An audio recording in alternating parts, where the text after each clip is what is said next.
Então vamos começar a falar do tratamento. Como que a gente trata? Né? Eu trouxe aquela provocação. Será que é só mesmo com a bolsa de tabaco? Dá para a gente fazer outra coisa ou tem outras possibilidades? Então vamos lá, o tratamento, o tipo de tratamento, se nós vamos fazer um tratamento, nós vamos falar aqui, olha, principalmente de 3 tipos de tratamento. Você pode fazer a redução manual, associando a bolsa de tabaco, você pode fazer a ressecção cirúrgica, ou você pode ter que fazer também a colopexia. Então, se nós vamos fazer, ou qual dos 3 nós vamos fazer, ou se a gente vai associar alguns deles, vai depender da causa, né, do que está causando esse problema no paciente. Vai depender também do grau do prolapso, ou seja, se está prolapsado uma grande quantidade de tecido ou se é pequeno. Por que tem relação isso? Se o tecido estiver saindo muita quantidade, você não consegue reduzir. Acaba não voltando para dentro da cavidade pélvica. Agora, se ele é um prolapso que está prolapsado uma menor quantidade, fica mais fácil a redução. A cronicidade, ou seja, se esse paciente já tem 3, 4, 5 dias, ou se tem somente um dia ou acabou de acontecer, também vai interferir na escolha do tratamento. E se já é uma recidiva, ou seja, o que é recidiva? É quando volta a acontecer. Imagine então que você teve um paciente com prolapso retal, você tratou de forma adequada, mas voltou a ter recidiva, voltou a ter o problema, ou seja, a gente tem uma recidiva. Então, a gente tem outro tipo de tratamento nesses casos, tá? Sempre tratar a causa base. Isso precisa ficar fixo. Não adianta eu ter um paciente com verminose e não tratar. Não adianta eu ter um paciente que tem um problema prostático e não tratar o problema prostático. Agora, tem outros problemas, como, por exemplo, o que causou foi uma distocia. O animal já teve os filhotes, a distocia passou, não tem mais a causa base presente, tá? Então, se a causa base está presente, ela precisa ser tratada. Então, vamos falar dos tipos de tratamento, das opções de tratamento. Primeiro tipo de tratamento é quando a gente tem um prolapso, normalmente é um prolapso agudo, ou seja, você atendeu há pouco tempo de que aconteceu, não tem muito tempo, não foi aquele proprietário que ficou esperando. E normalmente, quando o prolapso é agudo, há uma tendência, tá, do tecido estar viável. Ou seja, do tecido não estar morto, do tecido não estar necrosado. Óbvio que pode ser um prolapso que acabou de acontecer e o animal acabou mordendo o prolapso e acabou lesionando. Mas o mais comum é que quando acabou de acontecer, aquele tecido tem uma tendência a estar viável, ou seja, você pode deixar o tecido no paciente, não precisa retirar. E também tem que ser um prolapso que, além de viável, esteja redutível, ou seja, se for um prolapso que é agudo, que é viável, mas que saiu uma quantidade muito grande do reto, você não consegue reduzi-lo manualmente, tá? Então, tem que ter essas 3 ou essas 2 condições têm que estar acontecendo, ser viável e redutível. E aí a gente faz o que a gente chama de redução manual. Esse procedimento que eu vou falar aqui agora, se você nunca viu fazendo, lá no VET Profissional, na área de cirurgias de pequenos animais, você tem esse procedimento sendo realizado, que é a realização da bolsa de tabaco, tá? Então, para esse procedimento que eu vou explicar agora, não precisa necessariamente ser feito dentro de um centro cirúrgico. Pode ser feito a nível ambulatorial, mas o paciente precisa ser anestesiado. Uma sedação com uma epidural ou mesmo uma anestesia geral precisa ser feito. Nunca com o paciente completamente acordado. Precisa ter uma anestesia, nem que seja local, para você fazer esse procedimento. Apesar de ser no ambulatório, você precisa ter cuidados com a antisepsia. É ambulatório, mas você vai usar uma luva estéreo, você vai usar um fio estéreo, você vai usar um material cirúrgico estéreo, ok? Então, a primeira coisa que você vai fazer é lavar a superfície que está exposta com uma solução fisiológica, tá? Estéreo e aquecida. Então, vai lavar. Em alguns casos, você pode fazer massagem nessa massa que está prolapsada, na tentativa de diminuir o edema, tá? Às vezes, só massageando, você diminui um pouco o edema e consegue reduzir ou reintroduzir esse tecido para dentro da cavidade pélvica de forma mais fácil. Há também relatos na literatura que você pode passar ou instilar, nessa mucosa que está prolapsada e edemaciada, glicose 50%. Também ajuda a diminuir um pouco o edema. Ou mesmo fazer o uso de furosemida, sistêmico, para diminuir um pouco o edema desse prolapso, caso ele esteja tão edemaciado a ponto de que você não esteja conseguindo fazer a redução, tá? Então eu faço a redução, você vai usar para redução, você pode usar os seus dedos, tá? Você pode usar, é muito comum usar, sabe aqueles tubinhos de coletar sangue? Aqueles maiores, não os pequenininhos, tá?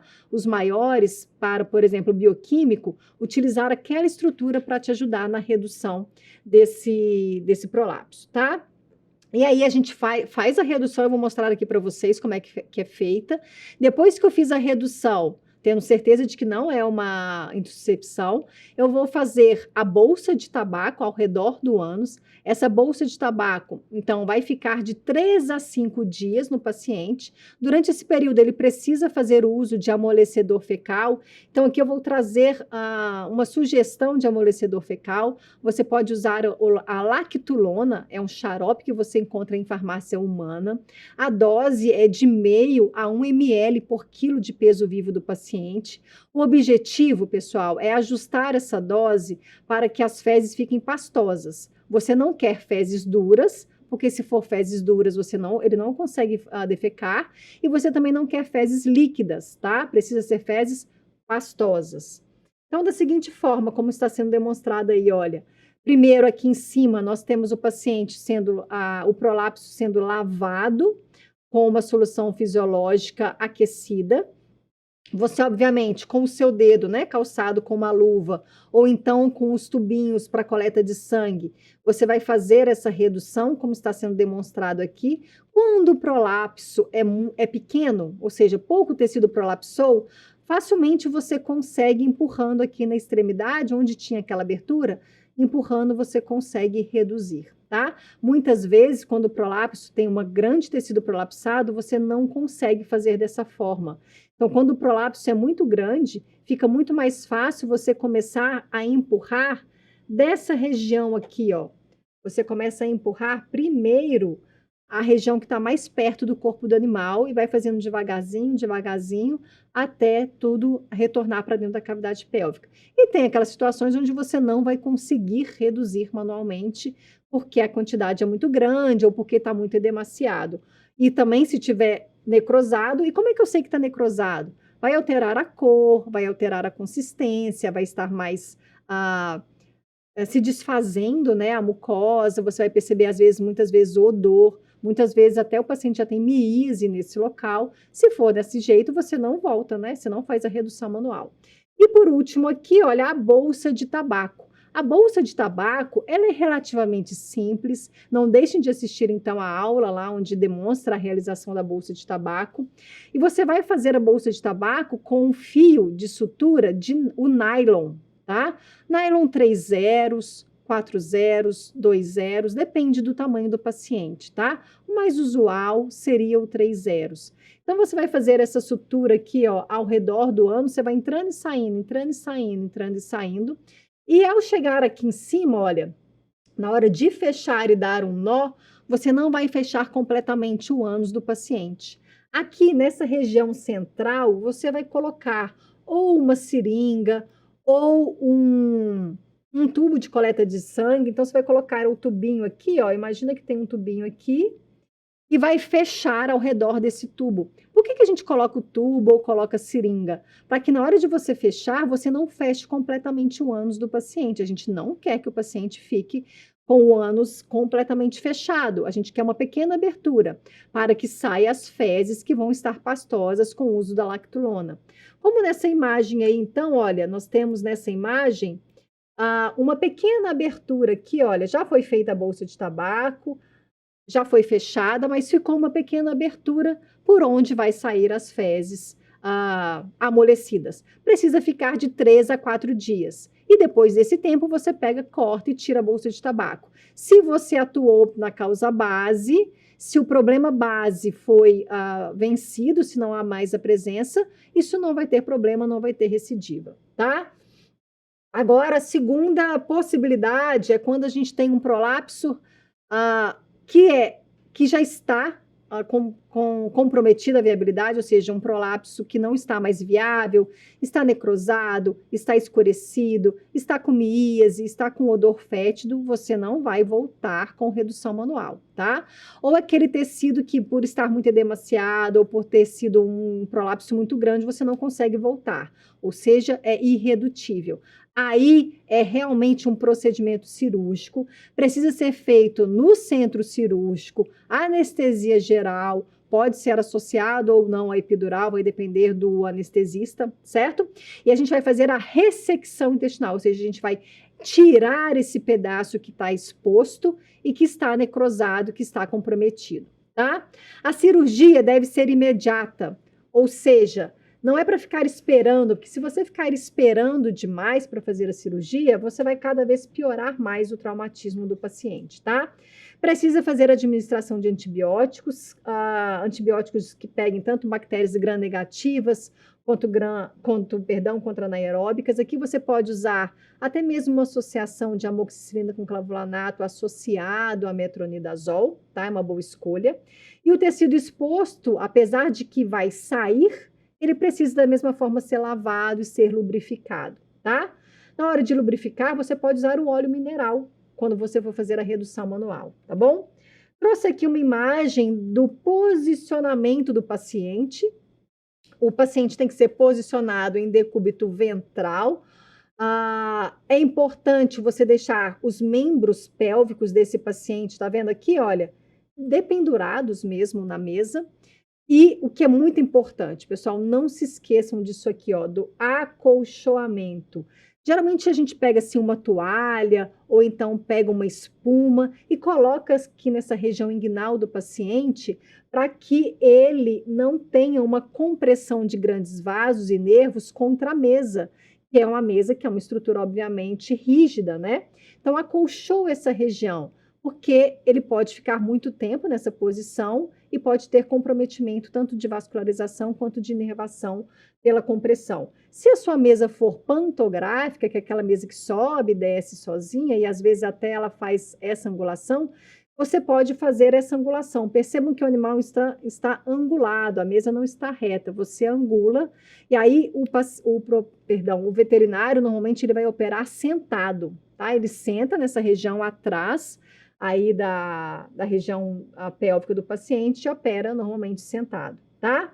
Então, vamos falar como que é a ressecção cirúrgica.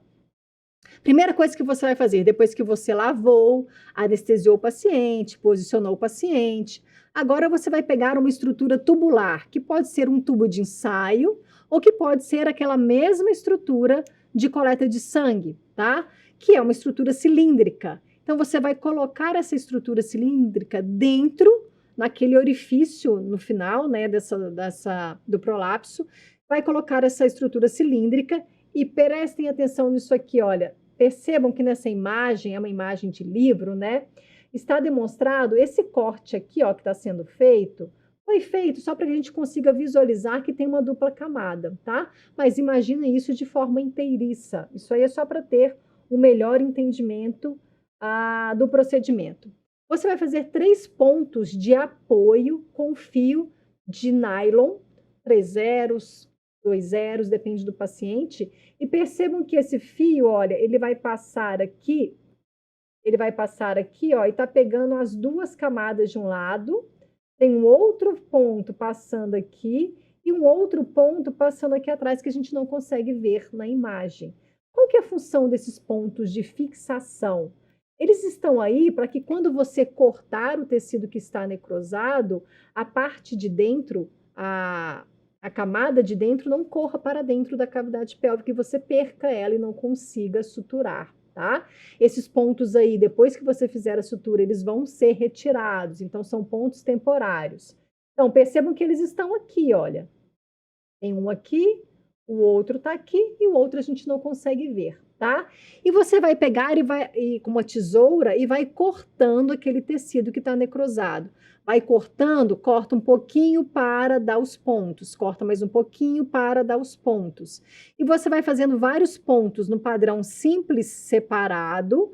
Que fio que você vai utilizar? Você vai utilizar um fio absorvível, sintético, monofilamentar, de preferência. Por exemplo, o poliglicaprone, que é o carprofil, ou você pode usar também o monocril, certo? Então, precisa ser absorvível, sintético, monofilamentar. Aqui não há indicação de você usar o Catigu, tá? Aqui também não é a melhor opção você usar um Vicryl ou um Dexon, que são fios multifilamentares. Precisa ser preferencialmente mono, porque os fios mono não predispõem à multiplicação bacteriana nas suas fibras. E aí a gente está falando de intestino grosso, onde a gente tem muitas bactérias, tá? Então você vai cortando, perdão, e fazendo vários pontinhos até cortar tudo e suturar as duas camadas, e aí você retorna com essa fração aí do reto para dentro da cavidade pélvica. Para mais conteúdos como esse, se inscreva no nosso canal.